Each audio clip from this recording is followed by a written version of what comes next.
할렐루야. 예, 사랑하고 축복합니다. 예. 어린이 주일이고 이제 또 가정의 달이 시작이 됐습니다. 우리 아이들은 뭐 아이들 뿐이겠습니까만은 모든 분들 다 마찬가지겠지만 특별히 이제 우리 인격이 형성되어지고 인생이 무엇인지를 이렇게 알아가는 우리 아이들에게 특별히 하나님의 축복이 함께하기를 간절히 소망합니다. 아멘. 예, 우리 이 시간 같이 말씀을 보겠습니다. 말씀은 누가복음 10장 38절에서 42절 말씀입니다.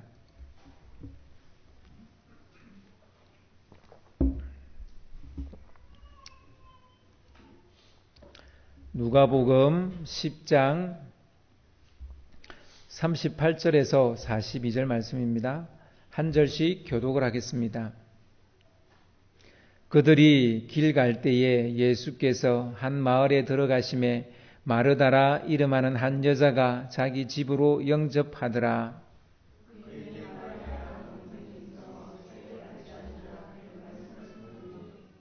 마르다는 준비하는 일이 많아 마음이 분주한지라 예수께 나아가 이르되 주여 내 동생이 나 혼자 일하게 두는 것을 생각하지 아니하시나이까 그를 명하사 나를 도와주라 하소서.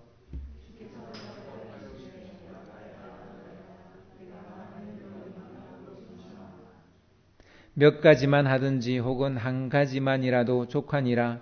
마리아는 이 좋은 편을 택하였으니 빼앗기지 아니하리라 하시니라.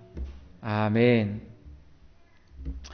건강한 가족이라는 제목으로 같이 말씀을 나누겠습니다. 프로크루스테스라는 그 이름을 혹시 여러분 들어보셨습니까? 프로크루스테스.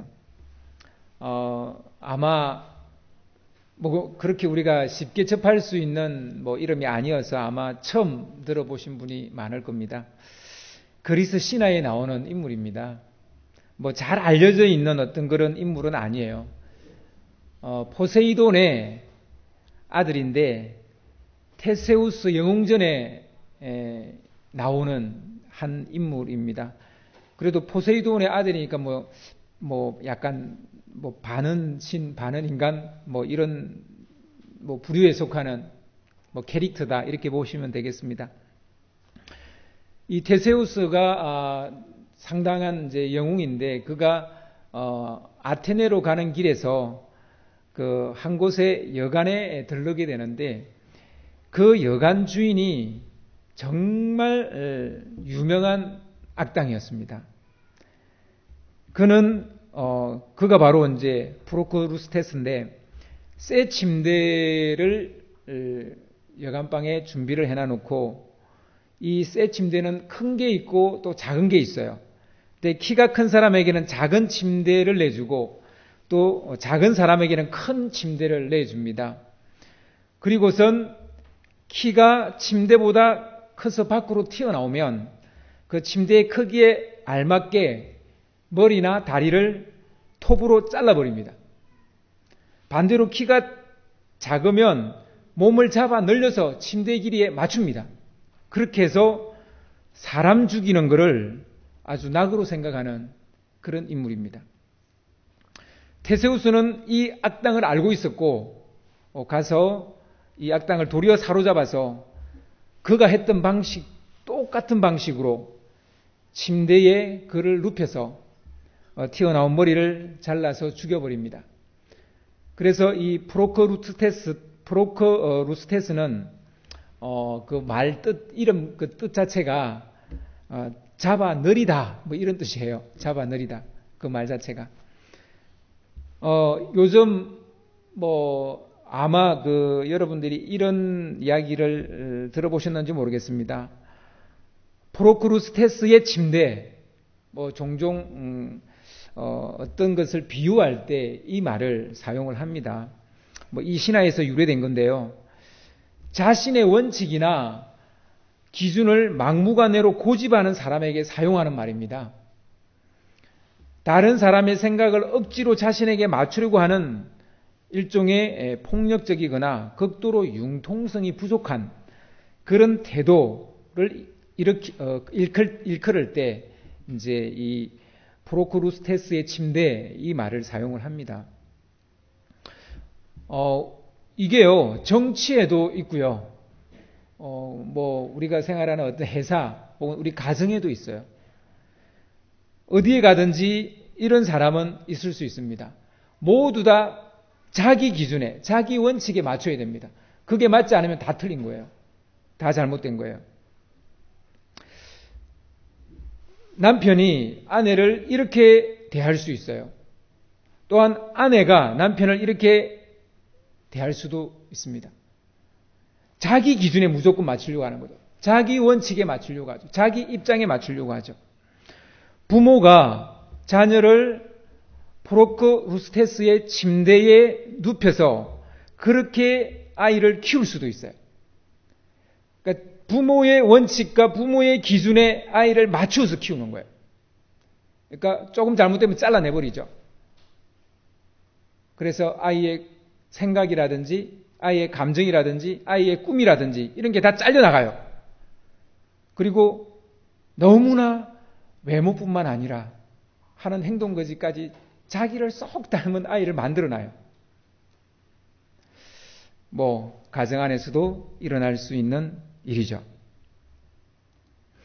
서로의 생각을 억지로 자신의 생각에 맞추려고만 하는 그런 가정은 결국은 이제 어려움을 겪게 됩니다.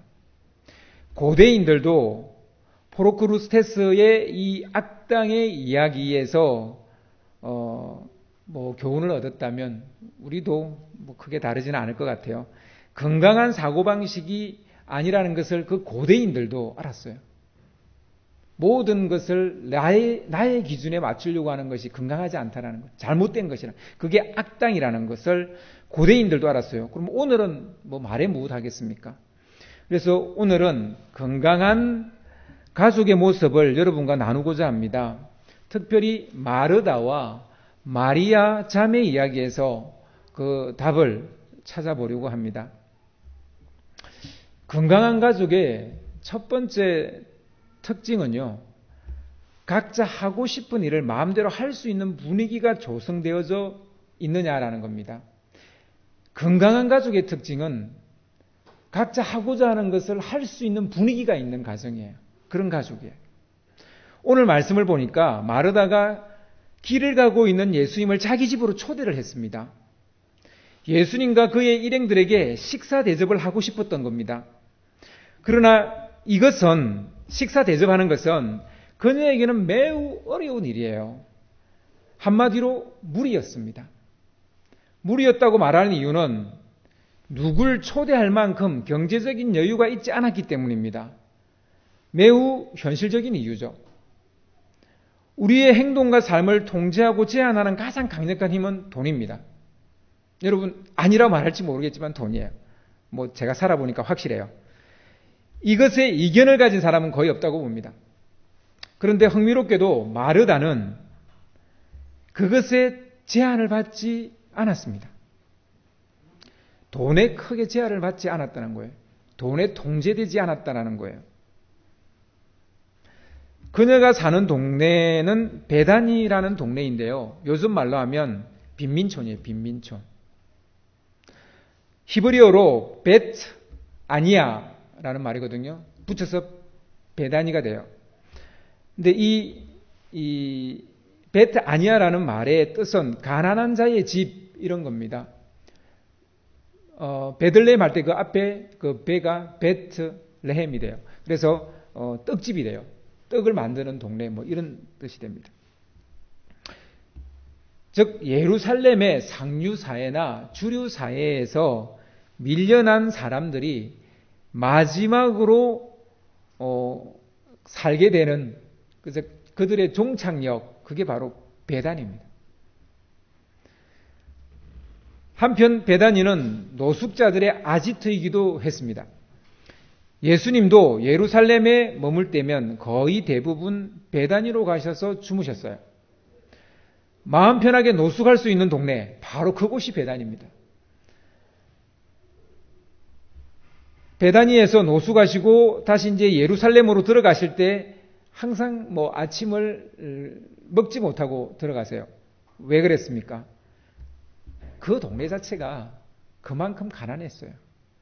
아침을 먹을 수 있는 그런 동네가 아닙니다. 그래서 베다니가 얼마나 가난한 동네인지를 말해주는 하나의 대목입니다. 그런데 흥미로운 것은 이 베다니 사람들이 예수님을 집으로 초대했다는 기록이 제일 많습니다. 역설이죠. 마르다 외에도 베다니에 사는 또 한 사람이 예수님을 자기 집에 초대를 했습니다. 누군지 아세요? 시몬이라는 바리새인이에요. 여러분, 바리새인인데 시몬이고 시몬인데 문둥병자였어요. 좀 이게 안 맞잖아요. 어떻게 그런 사람이 베다니에 살고 있었을까? 제 생각에는 이 사람은 주류 사회에 있었어요. 상류 사회에 있었어요. 바리새인이에요. 똑똑한 사람이에요. 그런데 문둥병이 찾아온 거예요. 그러니까 예루살렘에 살 수가 없는 거죠. 그러니까 밀려서 그가 정착한 곳은 바로 베단이었다는 것이죠. 병들고 소외되고 가난한 이들이 머무는 도시, 바로 그곳이 베단입니다. 마르다도 예수님을 초대할 형편이 아니었지만 초대를 했습니다. 복음서에서 가족 이야기로 가장 많이 등장하는 인물은 마르다와 이 마리아인데요. 오늘 본문이 그 첫 번째 등장이고요. 두 번째 등장은 이 자매의 오라버니가 있었는데, 나사로라는 오라버니가 있었는데, 이 오라버니가 갑자기 병에 들어서 죽었어요.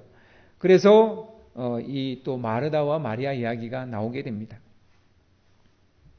아무튼 이 마르다와 마리아 그리고 나사로 이렇게 세 남매가 아마 가족의 전부였던 것 같아요. 그 어디에도 부모에 대한 이야기가 나오지 않습니다.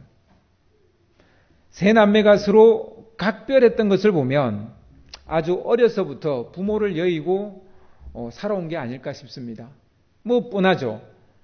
세 아이만 덩그러니 남아서 살았다면 그들이 예루살렘에 살 수 있겠습니까? 당연히 빈민촌으로 굴러 들어갈 수밖에 없죠. 거기서 겨우 살아왔고 이제 막 청소년 시기를 지나서 이제 막 청년이 되려고 하는 그 시기에 있는 거예요. 엄마가 만약에 있었다면 예수님을 초대했을 때 그 음식을 누가 준비하겠어요? 당연히 엄마가 준비하죠. 근데 마르다가 준비하거든요. 그런 걸 보면 분명히 부모가 없었던 것은 분명해 보입니다. 오라버니 나사로가 죽었을 때도 그 부모 이야기는 정말 그림조차 나오지 않습니다. 그들이 베다니에 사는 것은 어쩌면 너무나 당연한 거죠.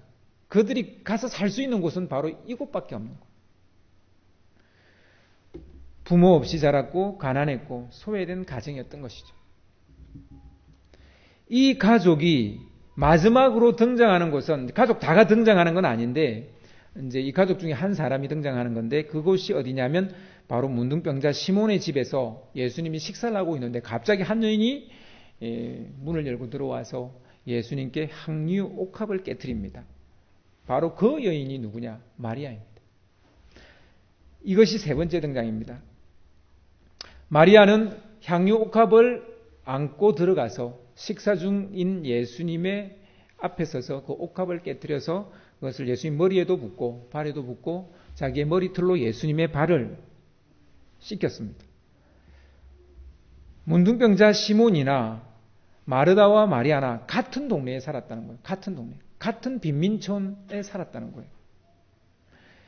분명한 것은 베다니는 멸시받고 천대받는 사람들이 사는 가난한 동네였다라는 것입니다. 예루살렘에서 밀리고 밀려서 그들이 정말 더 이상 갈 데가 없는 그곳이 바로 베단이라는 거예요. 그런 동네에 살고 있음에도 불구하고 마르다는 예수님을 자기 집으로 초대해서 식사 대접을 한 것이죠. 그럴 형편이 전혀 안 됩니다. 전혀 누구를 예수님 한 사람도 아니고 예수님 일행을 다 초대를 했으니까 그럴 형편이 전혀 되지 않지만 그렇게 했다는 거예요. 즉 마르다나 마리아는 둘 다 자기들이 하고 싶어하는 일들을 했다라는 거예요. 둘 다 경제적으로 무리가 되어지는 일이었지만 그 일을 했다는 거예요. 즉 경제적 무게에 눌리지 않았다는 거예요. 경제적인 어떤 압박감에 눌리지 않았다는 거예요. 가치 있다고 생각하는 일이면 고민하지 않고 했다라는 것입니다. 의미 있다고 생각하는 일은 했다라는 거예요. 마르다는 예수님을 자기 집으로 초대하였는데요. 마리아는 자신이 이때까지 모아둔 이 결혼 지참금, 그때 당시에 향유는 결혼 지참금이나 마찬가지예요. 이 지참금, 이 값비싼 향유를 깨트려서 예수님께 부었어요. 다른 어떤 재산이 있어서가 아니에요. 그게 어쩌면 마리아의 전 재산일 거예요. 그 당시에 여자가 살 수 있는 길은 남자 만나서 결혼하는 것 뿐이었어요. 요즘은 안 그래요. 그때는 그랬어요. 그러니까 이 결혼 적령기에 여인에게 가장 중요한 것은 이 향유입니다. 결혼 지참금. 이것을 깨트려서 예수님께 부어드렸다는 거예요. 아마 부모가 있었다면 예수님 일행을 식사 초대하겠다고 맞아들이는 마르다를 아마 야단쳤을 거예요. 우리가 그럴 형편이 되니? 이렇게 야단을 쳤을 거예요. 그리고 마리아에게는 너는 생각이 있는 거니 없는 거니? 넌 결혼 안 할 거니? 이제 이렇게 되는 거예요. 그걸 거기 가서 부어버리다니. 부모가 있으면 당연히 그렇게 이야기했을 거예요. 정말 꾸중을 들었을 것입니다. 이 가족이 건강한 것은요, 돈이 있어서가 아니라 경제적 논리에 끌려다니지 않았다는 거예요. 자기가 하고 싶은 일은 했다라는 거예요. 가치 있는 것을 선택을 했다라는 거예요. 의미 있는 것을 선택을 했다는 거예요. 가치 있는 것을 선택하는 사람이 행복한 사람이고 의미 있는 것을 선택하는 사람이 건강한 사람인 거예요. 여러분, 사실 경제적인 논리를 아무것도 생각 안 하고 산다는 건 사실은 어려운 일이에요. 저도 여러분이 이런 문제를 가지고 직장이나 직업의 문제를 가지고 오면 저도 항상 이 경제적인 부분을 중요시하라 이야기합니다. 그러나 경제적 논리만 가지고 간 사람은 반드시 다시 찾아와요. 다시 찾아와서 묻습니다. 제가 가는 이 길이 맞나요? 이렇게. 반드시 후회하게 됩니다. 여러분, 건강한 가족은 이와 같이 하고 싶어하는 일을 할 수 있는 분위기가 조성되어 있는 가정입니다. 건강한 가족의 두 번째 특징은 표현의 자유가 있는 가족입니다. 마르다는 예수님에게 식사 대접을 하려고 부지런히 준비를 하고 있었습니다. 그러나 마음 같지 않은 거예요. 정말 마음은 정말 잘 대접해드리고 싶은데 미혼 여성의 손은 너무나 느렸고 그리고 손은 너무나 서툴었습니다. 간을 보는데 간이 안 맞아요. 뭔가 마음은 급한데 잘 되지 않는 거예요. 조금씩 짜증이 나고 있는데 거기에다가 동생 마리아는 자기를 도와주지 않고 예수님 무릎 앞에 딱 앉아가지고 예수님의 관심을 완전히 독차지하고 앉아 있는 거예요. 마르다는 설설 화가 치밀어 오르기 시작합니다. 사실 예수님도 마리아도 마르다에게 잘못한 건 없어요. 예수님은 초대받았으니 당연히 앉아 있는 거고 마리아는 예수님 말씀 듣고 싶어서 그 앞에 앉아 있는 거고 다 자기 할 일 하고 있는 건데 근데 마르다는 괜히 화가 지금 치밀어 오르기 시작하는 거예요. 마르다는 일손이 필요했는지 아니면 예수님의 관심을 받고 싶었는지 예수님과 마리아 사이를 비집고 들어왔습니다. 아마 둘 다 이겼죠. 마리아를 예수님으로부터 떼어놓고 싶었을 것입니다. 그리고 마리아의 일손도 필요했을 것입니다. 정신없이 식사 준비하는 자기에게 예수님이 관심을 보여주지 않으니까 그것도 약간 서운하기도 했을 거예요. 아무튼 마리아는 자신의 이 힘겨움을 토로하게 됩니다. 그런데 그 힘겨움이 마리아가 자기를 안 도와줘서 그렇다는 거예요. 여러분 힘들 수 있어요. 뭐 직장에서든 집에서든 내가 하는 일들 때문에 힘들 수 있어요. 근데 거기까지는 문제가 될 게 없습니다. 뭐 힘들 수 있는 거죠. 누구든지 살다. 근데 그것을 누구 탓을 돌리기 시작하는 거예요. 내 일이 안 풀리는 건 내가 너를 만났기 때문이야. 뭐 어디서 많이 듣던 드라마 대사 같죠. 정말 그럴까요? 아니잖아요. 내가 안 되는 건 나에게 어떤 문제가 있는 것이지. 옆에 있는 뭐 연인이 뭐 혹은 여자친구가 혹은 남자친구가 그건 아니잖아요. 혹은 아내가 남편이 아니잖아요. 근데요, 제가 결혼 생활을 해보니까요, 정말 그러기 쉬워요. 내가 뭐가 안 되면 나의 문제인데 시선이 저희 집사람한테로 가는 거예요. 괜히 가만히 있는 사람, 제가 그 마음을 쑤시는 거예요. 뭘 잘못했다고? 잘못한 게 없는데, 사실은. 그렇더라니까요. 여러분은 안 그런가 봐요. 여러분은 안 그러세요? 이거는 자기 기준이죠. 자기 입장이죠. 지금 마르다의 입장이잖아요.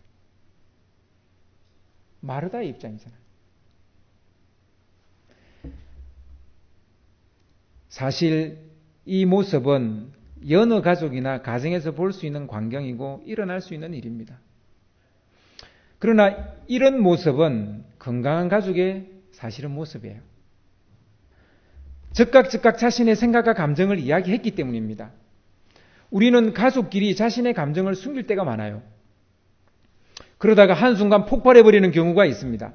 특별히 손님이 옆에 있거나 친하지 않은 사람이 옆에 있으면 우리는 더더욱 감정을 숨기죠.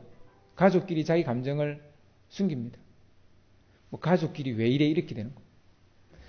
그런데 마르다와 마리아는 그런 거 없어요. 예수님이 와 계세요. 예수님만 와 계세요. 제자들도 와 있어요. 많은 사람들이 손님이 와 있어요. 그런데도 마르다는 자기의 감정을 그 자리에서 그대로 이야기합니다. 어찌 보면 어른 없이 자라서 철이 없는 것처럼 보일지 모르지만 실은 굉장히 건강한 거예요. 이건 굉장히 건강한 거예요. 예의 지키고 체면 지키고 도리 지킨다고 우리는 우리 생각과 감정을 숨겨버립니다. 묻어버립니다. 혹은 꽁꽁 묶어버립니다. 이것은 삼손을 묶은 밧줄과도 같은 거예요. 여러분 묶어놔서 소용없어요. 이거 쌓이면요 폭발해버립니다. 끊어버립니다. 이런 감정 폭발하게 돼 있어요. 누구든지 끊어요. 이거는 누구나 삼손이 될 수 있어요. 이런 상황에서 다 끊어버립니다. 감정은 갑자기 괴력을 발휘하게 하는 그런 힘이 있어요. 가면을 벗어야 할 때 벗지 못해서 그 가면이 그냥 자기인 양 착각하고 살아가는, 그래서 나는 더 이상 내 감정을 표현하지 못하는 사람이 돼버리는 거죠. 여러분, 마르다가 지금 예수님 앞에 와서 이렇게 짜증난 이야기를 하는 것은 굉장히 건강한 거예요. 당연히 그래야 되는 거예요. 그리고 마리아에게 약간의 시기심이 생긴 거 당연한 거예요. 사람이면 당연한 거예요. 그게 시기심이 안 생기는 사람이 이상한 거예요. 지금 표현의 자유가 있다라는 거예요.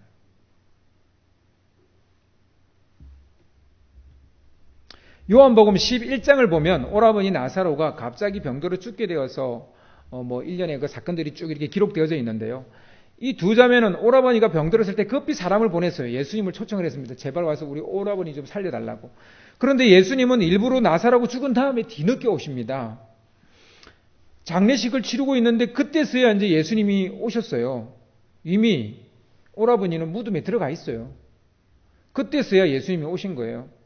근데 이제 예수님이 오셨다는 소식을 마르다가 들었습니다. 그러니까 마르다는 그 소식을 듣자마자 그냥 뛰쳐나가서 예수님을 만납니다. 하소연을 하죠. 요한복음 11장 12절을 보면 이렇게 하소연을 합니다. 마르다가 예수께 여짜오되 주께서 여기 계셨더라면 내 오라버니가 죽지 아니하였겠나이다 라는, 무슨 말이에요? 왜 이제 왔어요? 라는 거예요. 왜 이제 왔어요? 마르다는 너저도 한참 늦게 온 예수님에게 대놓고 원망을 하고 있는 거예요. 그냥 감정을 쏟아내는 거예요. 우리는 이러죠. 예수님 늦게라도 와주셔서 감사해요. 이러잖아요. 이러면 이건 병든 거예요, 이미. 왜 지금 왔어? 이렇게 돼야 되는 거예요. 이렇게 돼야 되는 거예요. 요한복음 11장 32절을 보면 이제 마리아는 아예 나오지도 않아요. 나오지도 않고 그냥 혼자 거기서 있다가 예수님이 마리아를 데려오라 했을 때 그때 나오죠. 마리아가 예수 계신 곳에 가서 배웠고 그 발 앞에 엎드려 이르되 주께서 여기 계셨더라면 내 오라버니가 죽지 아니하였겠나이다 하더라. 두 자매 모두 다 예수님이 무안해할 정도로 원망을 쏟아내고 있습니다. 주께서 여기 계셨더라면 내 오라버지가 죽지 아니하였을 것입니다. 그들은 자신들의 생각이나 감정을 숨기지 않았어요. 혹은 뒤로 미루지도 않았어요. 그때 자신의 생각과 감정을 표현을 했던 것입니다. 이것이 이 가족의 건강성입니다. 건강한 가족은 문제가 없는 가족이 아닙니다. 갈등이 없는 가족이 아니에요. 건강한 가족은 포장되어져 있지 않습니다. 대화의 창구가 항상 열려 있습니다. 표현의 자유가 있습니다. 만약 여러분의 아이들이 아빠, 엄마가 듣기 좋아하는 이야기만 한다면 여러분 한번 고민하셔야 돼요. 여러분의 아이들이 짜증내고 원망하고 막 이런 말을 해야 여러분의 아이가 건강한 거예요. 그런데 여러분의 아이들이 엄마, 아빠 듣기 좋은 얘기만 골라서 하고 있으면 여러분 한번 고민해 보셔야 돼요. 표현의 자유는 버릇없는 것이 아닙니다. 다만 예의에 맞지 않는 단어를 사용하기 때문이고 감정이 들어가기 때문에 문제인 것이지 어른과의 대화 속에서 쓰지 말아야 될 말을 쓰고 그리고 그 안에 감정이 들어가지 말아야 되는 게 그 중요한 포인트인 거지 표현의 자유 자체가 버릇없는 것은 아닙니다. 표현은 자유롭게 할 수 있어야 되는 것이죠. 건강한 가족의 세 번째 특징은 개인화가 이루어진 가족입니다. 개인화. 마르다와 마리아 중에서 특별히 마리아는 굉장히 건강한 개인화가 이루어져 있는 사람이라는 것을 볼 수가 있습니다. 마리아는 언니 마르다가 얼마나 바쁜지 몰랐을까요? 지금 뭐 여기서 막 칼질하다가 막 저기 가서 뭐 가스레인지 틀었다가 막 왔다 갔다 하는 거 못 봤겠어요? 그걸 지금 한 사람도 아니고 여러 사람을 지금 최소한 13명 아닙니까? 12제자와 예수님이니까. 그 사람을 먹이려고 지금 혼자서 막 왔다 갔다 안 보였겠어요? 보이죠. 어떻게 그게 안 보이겠어요? 당연히 알았을 것입니다. 그런데 눈여겨볼 것은 언니가 도와달라고 했을 때도 벌떡 일어나지 않았다는 거예요. 도와달라는 말 하기 전에도 일어나지 않았고 도와달라 했을 때도 일어나지 않았다는 거예요. 예수님의 말씀처럼 마리아는 자기가 좋아하는 일을 선택을 했고 그것을 빼앗기고 싶어하지 않았다는 것입니다. 마리아가 마르다보다 예수님을 더 사랑했다고 생각하지 않습니다. 저는 마리아가 마르다보다 예수님을 더 사랑했다. 그렇게 생각하지 않아요. 도리어 마르다보다 더 개인화가 이루어졌다라고 저는 생각을 합니다. 오라버니 나사로가 죽어 장례식을 치르고 있을 때 뒤늦게 예수님이 오셨다는 소식을 듣고 마리아가 나오지 않습니까? 그때 마르다는 그 소식을 듣고 예수님께 달려나갔지만 마리아는 가지 않고 있다가 나중에서야 예수님이 마리아를 좀 불러다오 했을 때 그때서야 꾸역꾸역 나왔어요. 왜 예수님 처음 오셨다는 얘기 들었을 때 왜 마르다와 함께 나오지 않았을까요? 지금은 예수님께 갈 특별한 이유가 없었던 거예요. 마르다는 예의상 갔어. 예수님이 오셨다는데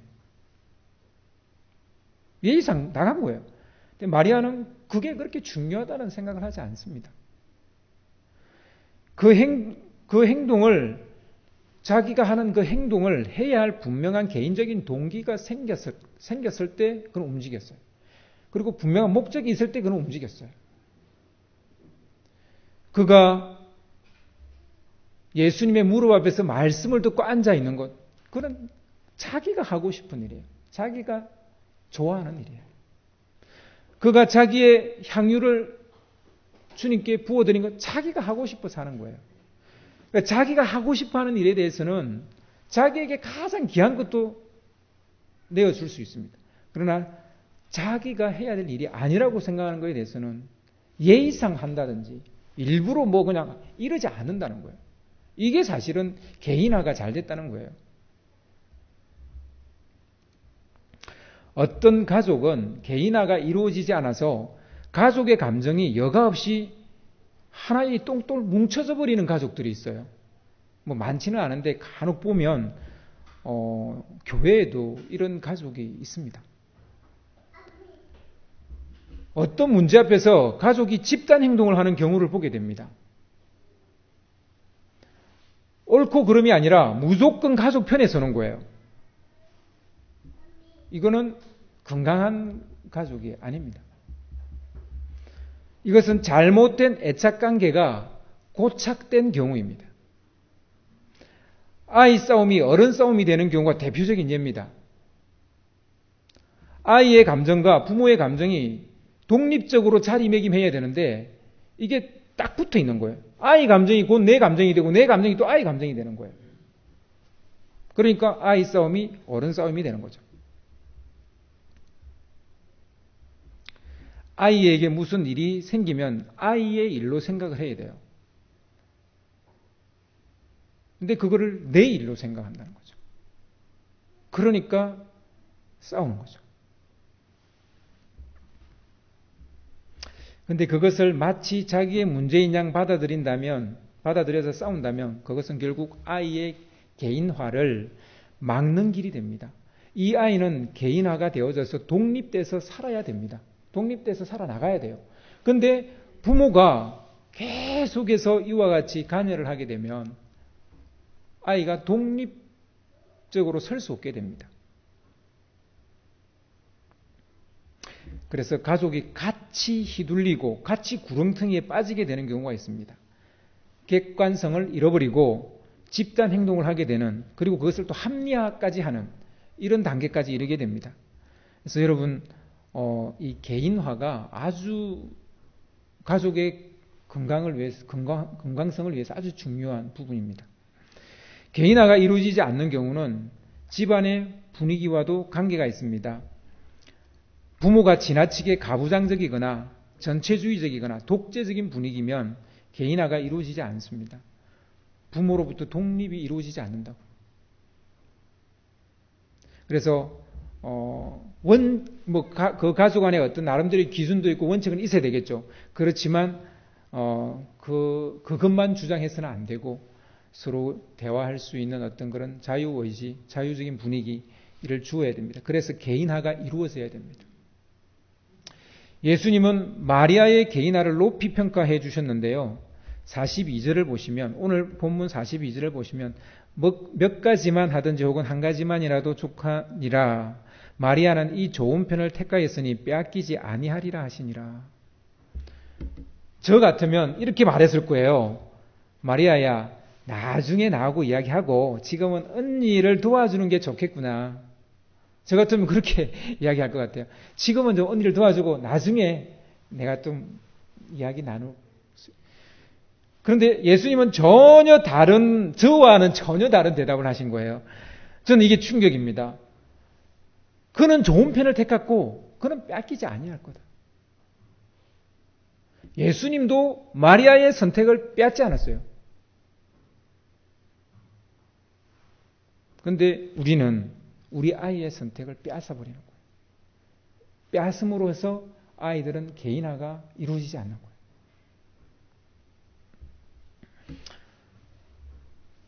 주님은 마리아의 선택을 존중했습니다. 이것이 건강한 개인화를 돕는 대화법이고 관계 기술이죠. 마리아의 개인화를 예수님이 얼마나 높이 평가해 했는지는 마가복음 14장 9절을 보면 알 수 있습니다. 내가 진실로 너에게 이르노니 온 천하에 어디서든지 복음이 전파되는 곳에는 이 여자가 행한 일도 말하여 그를 기억하리라 하시니라. 그러니까 이 향유를 깨트린 이 사건이죠. 이 사건은 개인화가 되지 않았다면 할 수 없는 사건이에요. 근데 이 개인화되어진 이 마리아를 복음이 전파되어지는 곳에는 이 여인이 행한 일도 같이 전파될 것이라는 거예요. 그만큼 이 사실을 높이 평가했다는 것을 알 수 있습니다. 대부분 마르다와 마리아 이야기를 교회 사역, 섬김, 봉사에 빗대어서 설교를 많이 해요. 그래서 뭐 분주한 것보다도 뭐 묵상이 더 중요하다, 뭐 이런 이제 뭐 많이 그런 거에 빗대어서 설교를 하죠. 그런데요, 그것은 교회라는 틀 안에서 이 말씀을 보기 때문이에요. 한 개인이라는 그 틀에서 이 말씀을 보면 이것은 교회 봉사와 섬김 이런 부분의 이야기라기보다는 그 한 개인의 인격이 얼마나 건강하게 성장할 수 있느냐의 문제에 관한 얘기입니다. 그래서 우리가 좀 다른 시각으로 이 말씀을 볼 필요가 있다는 얘기죠. 마리아가 개인화가 되지 않았다면 나중에 그 향유 옥합을 깨트릴 수 있겠습니까? 개인화가 되어졌기 때문에 이 향유 옥합을 깨트릴 수 있습니다. 언니 눈치 보고 오라버니 눈치 보고 사람들 눈치 보고 그랬을 거예요. 이 옥합 깨트리지 못했을 거예요. 그런데요, 그녀가 깨트릴 수 있었던 것은 그가 개인화가 잘 되어졌기 때문에. 여러분, 건강한 가족 쉽지 않습니다. 그러나 건강한 가족이 되어져야 내가 건강해요. 그리고 또 행복해요. 건강한 가정은 그 구성원인 가족 개개인이 건강해야 됩니다. 그리고 행복한 가정은 그 구성원인 가족 개개인이 행복해야 합니다. 가족 개개인이 건강하지 않은데 가정이 건강할 수 없는 거죠. 가족 개인이 행복하지 않은데 가정이 행복할 수 없는 거죠. 건강한 가정은 건강한 가족이 만들어낸 결과물입니다. 뭐 저희 가정이 얼마나 건강한지는 뭐 제가 뭐 어디 가서 뭐 이렇게 테스트 받아본 적이 없으니까 잘 모르겠습니다만 아무튼 애는 써요. 어떻게든지 건강한 가족을 만들려고. 그러기 위해서 아이들에게 최대한 하고 싶어 하는 것을 하도록 저는 일단 권장을 합니다. 그리고 표현의 자유를 줍니다. 근데 우리 아이 셋 중에서 제일 표현의 자유가 발달한 아이는 막내입니다. 막내이기 때문에 그래요. 막내. 한 번씩 저의 그 간담을 서늘하게 하는 질문을 합니다. 정말 콕 집는 그런 질문을 해요. 제가 정말 어떤 대답을 하기 어려운 저의 잘못을 보고 그렇게 이야기합니다. 이런 표현의 자유가 있다는 것은 그만큼 건강한 거고 개인화가 되어졌다는 얘기예요. 그런데 아빠가 뭘 잘못해도 말 못하고 푹 있고 뭐 그냥 어떤 말도 하지 않고 그냥 그걸 갖다가 묻어둔다면 그것은 아이들의 건강성이 해치게 되는 이유가 되는 것입니다. 아무튼 마르다와 마리아 자매 이야기에서 건강한 가족의 모습을 여러분 찾기를 바랍니다.